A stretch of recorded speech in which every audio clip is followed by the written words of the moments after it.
Everyone, कैसे हैं आप लोग। Welcome to my channel Tripathi Classes for class 11th set पढ़ रहे थे हम लोग, ठीक है। और इसमें आज मैं टॉपिक पढ़ाने वाली हूँ सबसेट। सबसेट की पहले आप एक एग्जांपल से समझ लीजिए, उसके बाद मैं डेफिनेशन समझाती हूँ। सपोज आपके स्कूल में एक सेट है ए, और ये जो सेट है ये क्या है, set of all students in your school. ये जो सेट है ये आपके स्कूल के सारे स्टूडेंट्स का कलेक्शन है। सपोज इसमें जितने भी एलिमेंट है वो सारे कौन है, आपके स्कूल के students. And B set of all students in your class.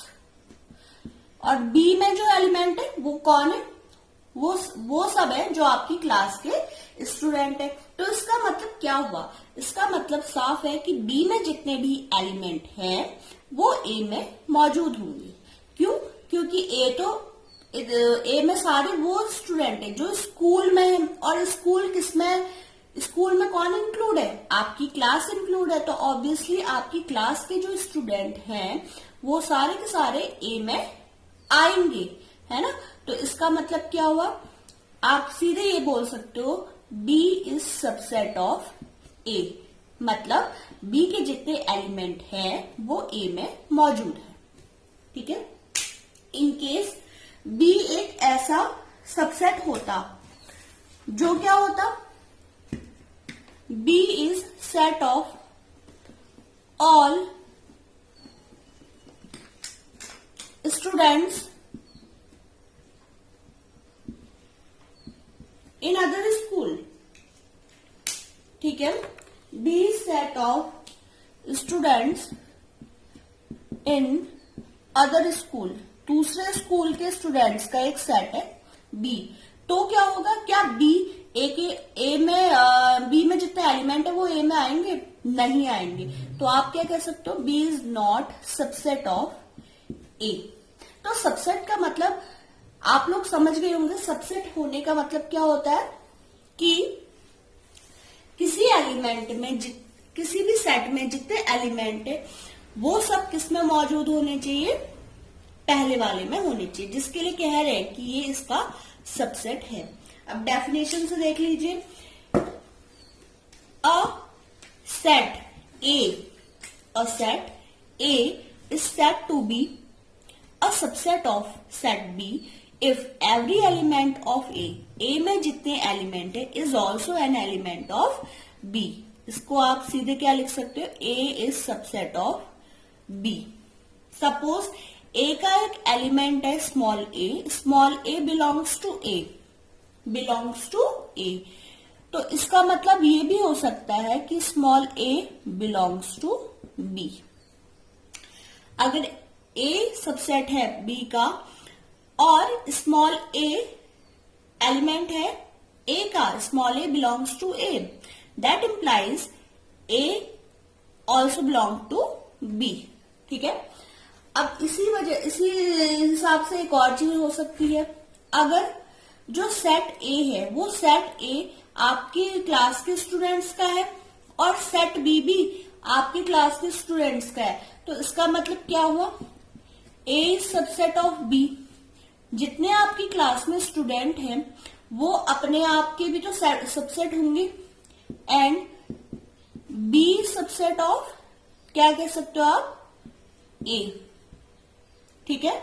इस केस में क्या कहोगे, A subset of B and B subset of A. अभी मैं इसको एक एग्जांपल से आपको जो समझाने वाली हूं, दैट इंप्लाइज इफ और ओनली इफ, सीधे आप क्या बोल सकते हो कि A is equal to B. आप इस केस में क्या कहोगे, दोनों जो सेट है ये आपस में इक्वल है। अगर A के सारे एलिमेंट B में हैं और B के सारे एलिमेंट A में हैं तो आप क्या कहोगे कि A and B both are equal set. जैसे ए इक्वल टू 1,2,3 और बी में भी वही एलिमेंट है 1,2,3। एक तरीके से तो आप ये कहोगे कि बी में जितने एलिमेंट है वो ए में मौजूद है, B is subset of A. ऐसे ही B A is subset of B. लेकिन इस तरीके से हम एक और चीज कह सकते हैं, ये जो कंडीशन है सिर्फ तभी फुलफिल हो सकती है जब क्या हो, इफ एंड ओनली इफ, ये किसका साइन है, if and only if A equal to B, जब दोनों जो सेट है वो आपस में क्या हो, इक्वल सेट हो।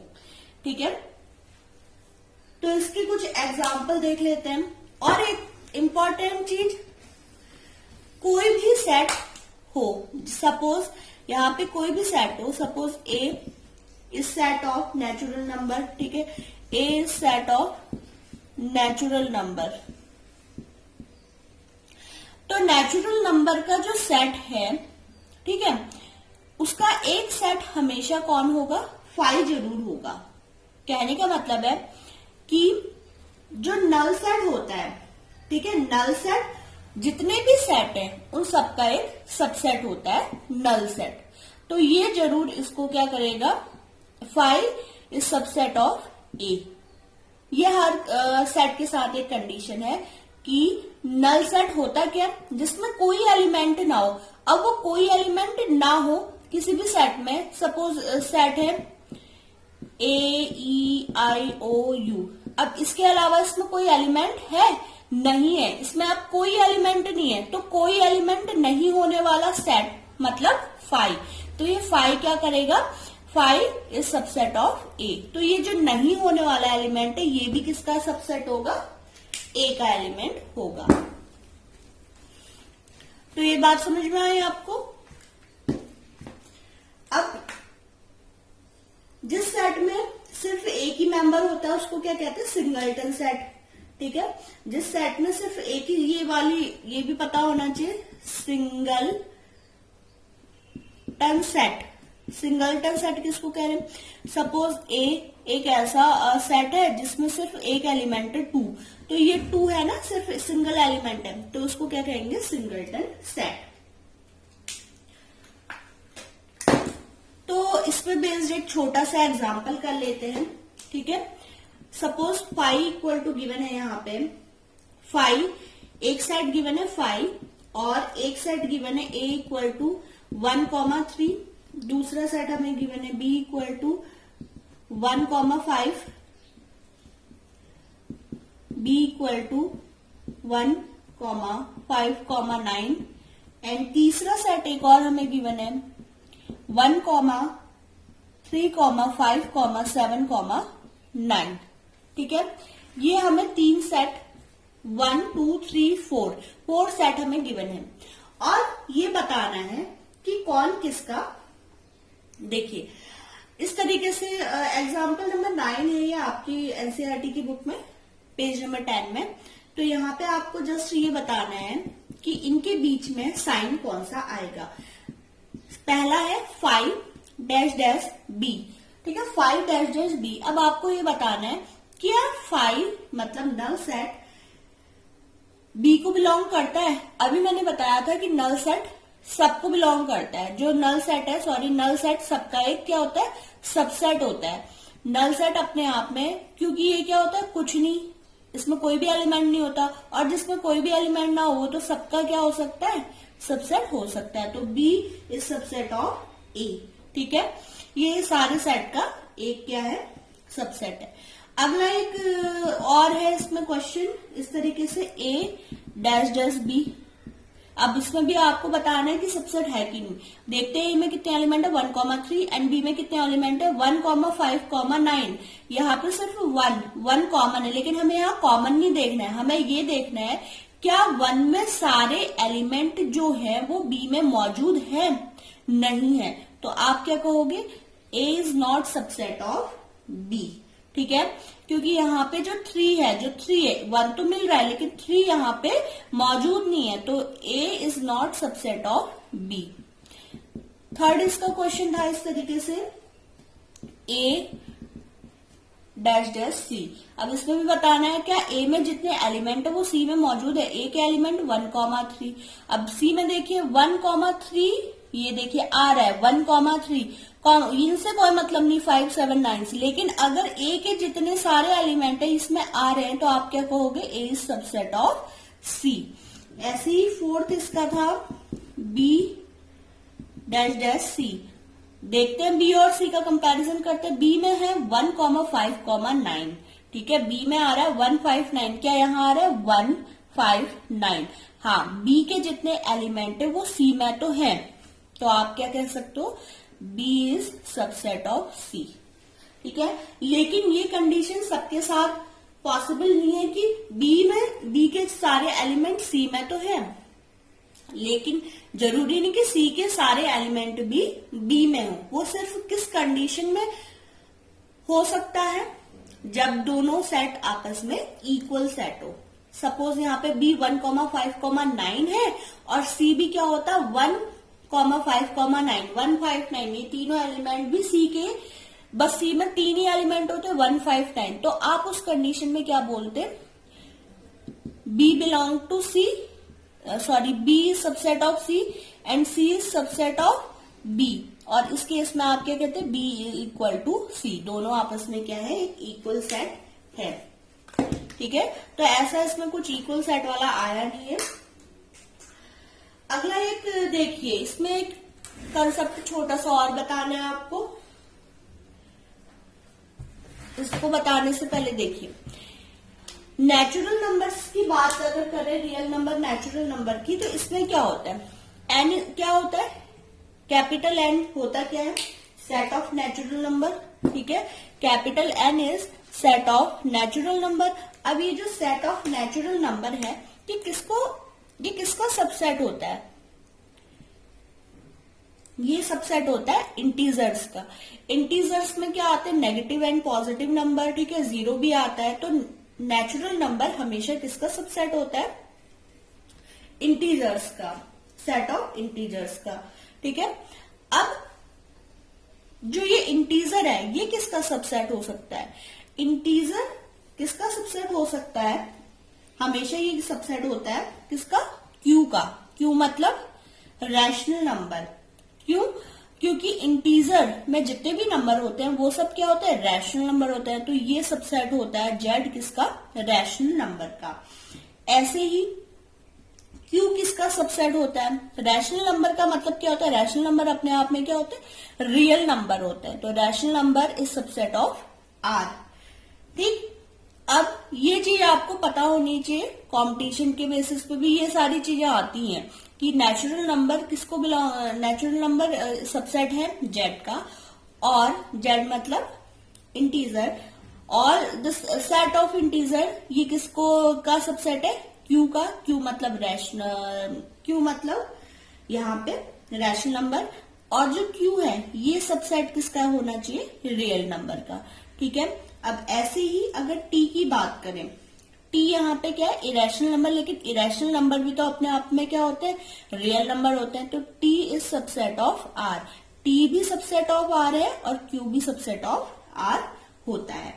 ऐसे ही लेकिन अगर नेचुरल नंबर की बात करें, क्या नेचुरल नंबर इरेशनल नंबर होते हैं, नहीं होते। तो natural number is not subset of irrational number, set of irrational number. तो ये चीजें आपको पता होनी चाहिए। नेक्स्ट बढ़ते हैं इंटरवल की तरफ। इंटरवल्स क्या होते हैं, ठीक है। इंटरवल्स बेसिकली क्या बताता है कि कोई जो सेट है उसमें एलिमेंट कहां से कहां तक है, किसी भी सेट में एलिमेंट कहां से कहां तक है, ठीक है। तो जैसे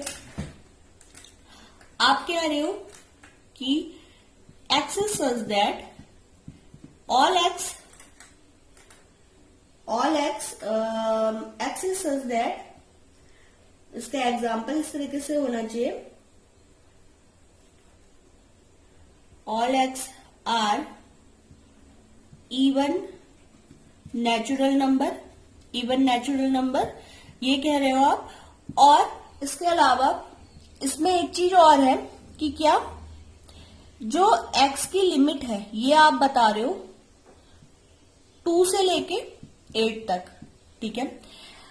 एक सेट ए की बात हो रही है जिसमें क्या है, एक्स सारे नंबर कौन से कैसे हैं, इवन नेचुरल नंबर है, लेकिन इसके साथ एक चीज और भी है जो गिवन होती है, एक्स इज ग्रेटर और equal than 2 and X is less और इक्वल देन 8। इसका मतलब क्या है, एक्स कहां से कहां तक है, 2 से लेकर 3 तक। तो इसको हम क्या कह रहे हैं, इसी को हम कह रहे हैं इंटरवल, जो आप बता रहे हो कि ये कहां से कहां तक है। लेकिन इंटरवल्स कितने टाइप के होते हैं, इंटरवल्स 2 टाइप के होते हैं, closed interval and open interval. Closed interval को हम कैसे दिखाते हैं, सपोज यहां पे इस एग्जाम्पल की ही बात करें तो इसमें क्या है, ये ग्रेटर और इक्वल का साइन है। इसका मतलब क्या है, इसमें 2 इंक्लूड है, क्योंकि ग्रेटर और इक्वल का साइन आ रहा है तो इसमें 2 आएगा, 4, 6, 8 आएगा। इसका मतलब 2 एंड 4 दोनों एलिमेंट उस सेट में इंक्लूड होंगे। क्या होंगे, इंक्लूड होंगे। ठीक है, तो इंक्लूड होने का मतलब क्या होता है, क्लोज्ड इंटरवल। हमने डेफिनेटली बता दिया कि 2 से लेके 8 तक, 2 से लेके 8 तक जितने भी एलिमेंट है उस सेट के तो है, लेकिन 2 और 8 भी उसमें है। ठीक है, तो इसको मैं इस तरीके से इसको दिखाया जाता है फ्रॉम स्क्वायर ब्रैकेट। ठीक है, स्क्वायर, तो यहाँ पे आप क्लोज इंटरवल को कैसे दिखाओगे, जो लास्ट के एलिमेंट है a, b, सपोज यहाँ पे 2, 8 था। ठीक है, तो इसको आप दिखाओगे x सच दैट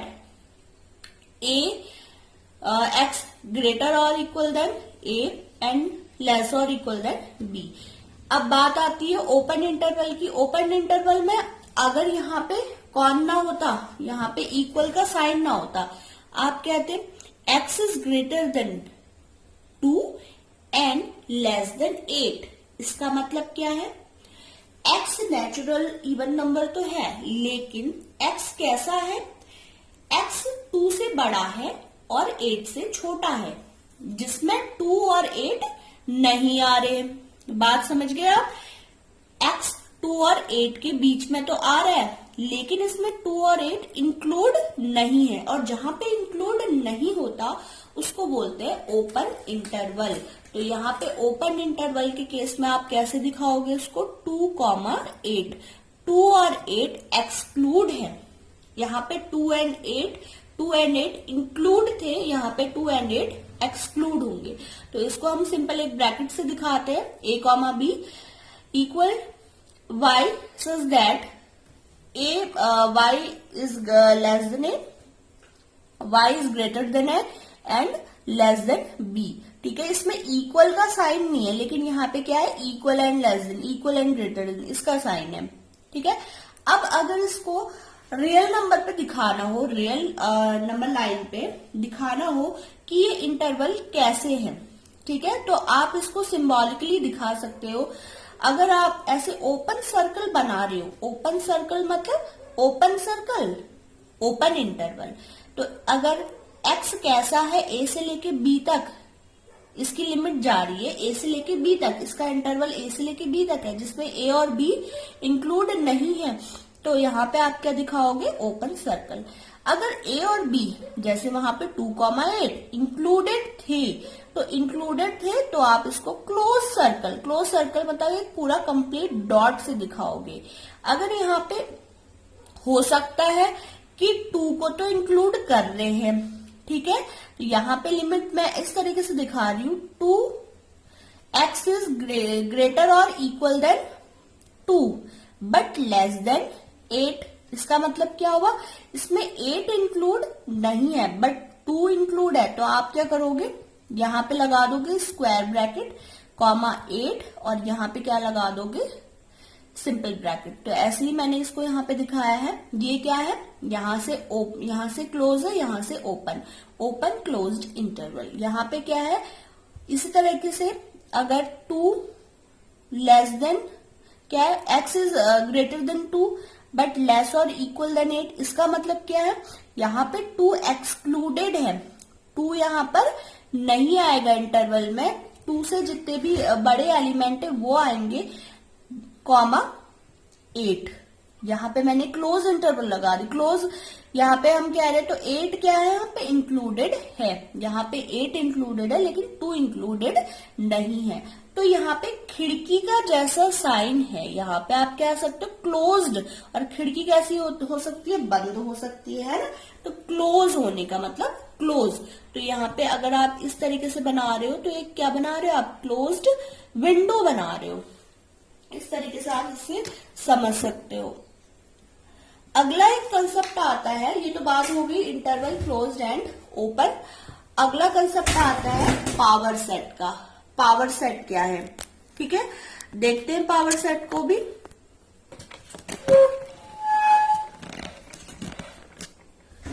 देखिए, the collection of all subset of set A is called power set of A. देखिए, एक एग्जांपल से आप इसे समझिए। सपोज एक सेट है ए, ठीक है, उसमें कितने सबसेट है, 1,2। इसके जो एलिमेंट है वो क्या है, 1,2। अब इसका मतलब क्या हो गया, ये कितने इसके क्या हो सकते हैं, सबसेट हो सकते हैं। इस एलिमेंट के, इस सेट के कितने सबसेट हो सकते हैं, देखते हैं। एक तो इसका 5 हो ही सकता है, सबसेट हो सकता है। दूसरा कौन हो सकता है, 1 इसका क्या हो सकता है, सबसेट हो सकता है। दूसरा, इसमें 2 इंडिविजुअली, ये भी क्या हो सकता है, इसका एक एलिमेंट है लेकिन ये भी इसका सबसेट हो सकता है। अगर ऐसे कहूं कि सी एक क्या है एलिमेंट, सी एक सेट है जिसमें कितना एलिमेंट है, 1 एलिमेंट है, सिंगलटन सेट है 2। तो ये जो 2 है और ये कंप्लीट क्या है, a इक्वल टू 1,2। तो ये जो C है, C क्या कर रहा है, A को क्या कर रहा है, C में जितने एलिमेंट है वो A में है, तो आप क्या कहोगे, C belongs to, C is subset of A, C is subset of A। इसका मतलब कह सकते हो ना आप इंडिविजुअली की 2 भी है इसमें, कॉमा 1,2, 1,2 का मतलब A का अगर B है ऐसे 1,2, तो आप क्या कहोगे, B is subset of A। तो कहने का मतलब ये है कि पावर सेट अपने आप में किसी भी सेट का के जितने पॉसिबल सबसेट हैं, ठीक है, पावर सेट किसको कहते हैं, किसी भी सेट के जितने पॉसिबल सबसेट हैं उन सब का क्या होता है, कलेक्शन होता है, उन सब का कलेक्शन। जैसे ए के यहाँ पे 2 एलिमेंट ए में मौजूद है लेकिन इसके कितने सबसेट हो गए, यहाँ पे 4 सबसेट्स हो गए। अभी फाइंड आउट कैसे करते हैं, अगर बड़े लेवल में आपको निकालना है सब, देखिए इस सबसेट में, इस सेट ए में कितने एलिमेंट है, 2 एलिमेंट है ना, तो number of element in set A suppose m है, सपोज यहाँ नंबर ऑफ एलिमेंट m है, तो नंबर ऑफ पावर सेट हमेशा क्या होता है, 2 raise to power m। Number of power set क्या होगा, 2 raise to power m। Suppose यहाँ पर 2 एलिमेंट्स की बात हो रही है तो 2 रेज टू पावर क्या हो जाएगा, m की जगह क्या आ जाएगा 2। तो यहाँ पे 4 आपको ऐसे सबसेट मिलेंगे। तो एक एग्जांपल एक आपको और समझा दूं, सपोज यहाँ पे 3 एलिमेंट होते, लेट यहाँ पे एक B एक सेट है 1,2, 3, यहाँ पे कितने एलिमेंट्स है, 3 एलिमेंट्स है। तो अगर आपको बताना है कि B एक सेट है जिसके 3 एलिमेंट है, इसके कितने क्या हो सकता है, सबसेट पॉसिबल है, इसके कितने सबसेट पॉसिबल है, कितने हो सकते हैं, 2 रेज टू पावर m। और यहाँ पे 2 की जगह m की जगह पे क्या आएगा, कितने यहाँ पे नंबर ऑफ एलिमेंट है 3, तो क्या आ जाएगा 8। इसका मतलब B का जो भी पावर सेट बनेगा उसमें कितने सेट आएंगे, उसमें कितने एलिमेंट आएंगे, 8। या डायरेक्टली आप कह सकते हो B के 8 सबसेट पॉसिबल है, ठीक है, B के 8 सबसेट पॉसिबल है। तो आज के लिए इतना काफी है, ठीक है। हाँ, एक और टॉपिक आपको बताना था, यूनिवर्सल सेट किसको कह रहे हैं, ठीक है, एक छोटा सा टॉपिक, वैसे ये वेन डायग्राम के लिए ज्यादा इंपॉर्टेंट है लेकिन फिर भी इसमें थोड़ा बहुत इसका पार्ट है, तो आपको बता दूं यूनिवर्सल सेट। यूनिवर्सल नाम सुन के क्या लग रहा है आपको, यूनिवर्स एक कंप्लीट यूनिवर्स की अगर हम बात करें, इसको एक सर्कल से डिनोट करते हैं। यूनिवर्सल सेट को हम देखिए, यूनिवर्सल सेट देखिए, बेसिकली यूनिवर्स से मतलब है इसका, अगर आर क्या है कि रियल नंबर का सेट है, ठीक है, R is set of real number, और नेचुरल नंबर के सेट को हम एन से डिनोट कर रहे हैं, तो आप क्या कह सकते हो कि यूनिवर्स क्या है इसका कंप्लीट, आर, यूनिवर्स क्या है आर, ठीक है। और इसमें इसे यू से डिनोट करते हैं, और इसमें एक सबसेट कौन है, इसका एक सबसेट कौन हो गया, एन, ठीक है। यूनिवर्सल सेट का एक सबसेट एन है। तो यूनिवर्स कहने का मतलब है कि एक पूरा कंप्लीट, जिसमें आप बताओगे कि ये इसका सेट है। सपोज 1, 2, 3, 4 एंड सो ऑन, कहां तक है, 10 तक है, ठीक है। लेकिन B एक ऐसा एलिमेंट है, B एक ऐसा सेट है जिसमें क्या आ रहा है, सिर्फ 2 और 3 ही आ रहा है, जिसमें 2 एंड 3 आ रहा है। तो ये इसका पहले आप क्या बनाओगे, यूनिवर्सल सेट कंप्लीट क्या हो गया, ये A, ठीक है। यूनिवर्सल सेट क्या हो गया इसका A, और इसमें कौन आएंगे, सिर्फ 2 एलिमेंट कौन आएंगे, 2 एंड 3, ठीक है। तो इस तरीके से मैं आपको समझाना चाह रही थी। ऐसे ही आप क्या कर सकते हो, रियल नंबर है, ठीक है, बट रियल नंबर अपने आप में क्या हो गया, यूनिवर्सल सेट, और उसमें जो इंटीजर्स हैं, इंटीजर उसके क्या हो गए, सबसेट हो गए, ठीक है। तो थैंक यू, आज के लिए इतना काफी है, और इसको सब्सक्राइब कीजिए। अगर आपको कुछ समझ में आया, आपको मेरा चैनल अच्छा लगे तो सब्सक्राइब एंड लाइक जरूर कीजिए।